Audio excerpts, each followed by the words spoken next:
Hello, my name is Kate and welcome to this little video.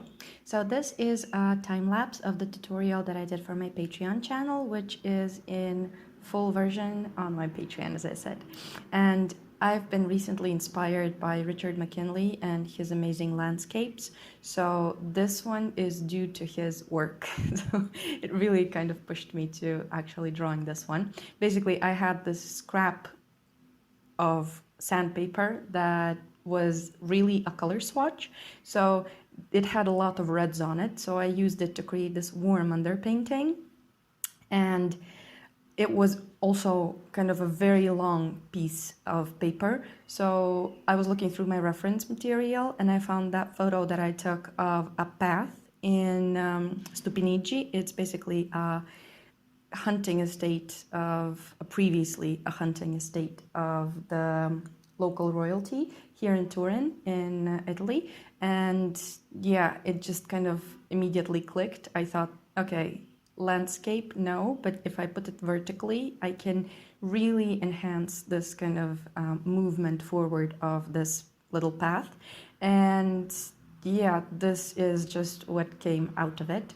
So I'm using a wet underpainting, a warm underpainting to kind of push the coolness of colors a bit. And then I am also working from a tonal sketch.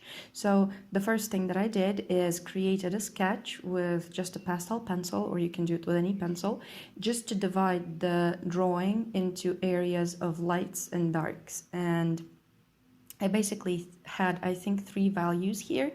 And based on that value sketch, I continued working and I created the composition on my working surface.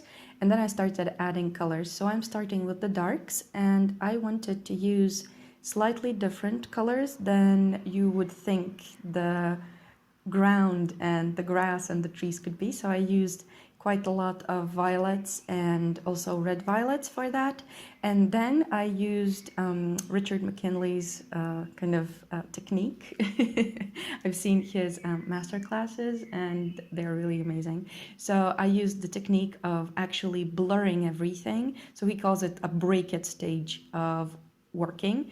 And you kind of blur the whole image together in a way that you create this kind of a picture that is tied within itself. So no parts are actually separate, so nothing jumps out at you.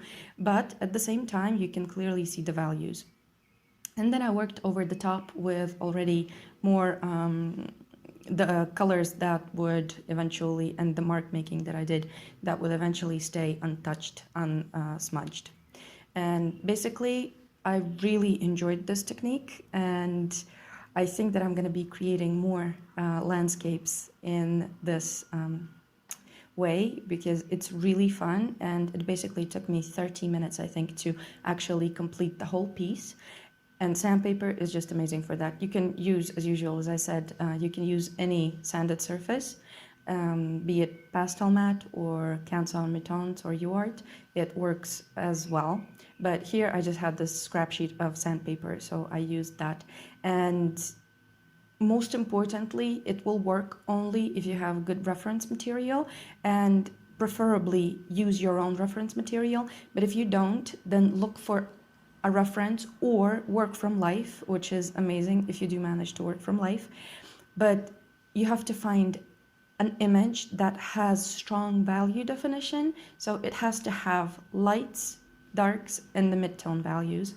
And any image that has these in an interesting pattern, as I showed in the beginning of the video in my tonal sketch. So basically already from the tonal sketch, you can see that the finish, the result that is going to kind of appear from this tonal sketch is going to look great because you have the pattern of these color spots. So basically the tonal spots, they are interesting. And I think that I was into realism for some period, like drawing wildlife in more realistic way, but I understood how much fun you can have with a more painterly, a more expressive approach. So as I've said, you can find the full tutorial on my Patreon, And also I will leave the reference photo there so you can download it from there and you can try yourself. And don't be afraid to use interesting crops to your composition. So this was just, yeah, because I had this piece of paper left. In fact, it was on the floor. I found it on the floor that was under my desk. So yeah, eventually it came out into a field with this path. And I also, one more thing that I wanted to say, I'm kind of finding beauty in such simple things as I said, as in this landscape, which has just fields and a path, and also in colors that are not bright, but that if you take these colors, the ones that I'm working from, and you swatch them separately on the paper, even the sky color, it's a grayish blue. So it's not a bright color, but when you put these colors together and you just add a bit of those brighter accents, it just kind of clicks and it works together very well, instead of working in very bright kind of open colors that are like from the open spectrum that you would find on your color wheel. So yeah, this is the short version of the video. If you did enjoy watching it, I would be really happy if you liked it and if you subscribe to my channel. And I will see you in the upcoming tutorials. Also, don't forget to check out the community tab here on my YouTube channel, where I sometimes do the polls and ask you what you would like to see next in the videos, because it's really important for me to know what it is that you would like to see, and I will be very happy to actually publish content that you would like. So this is it for now. Thank you for watching, and I will see you soon. Thanks. Bye.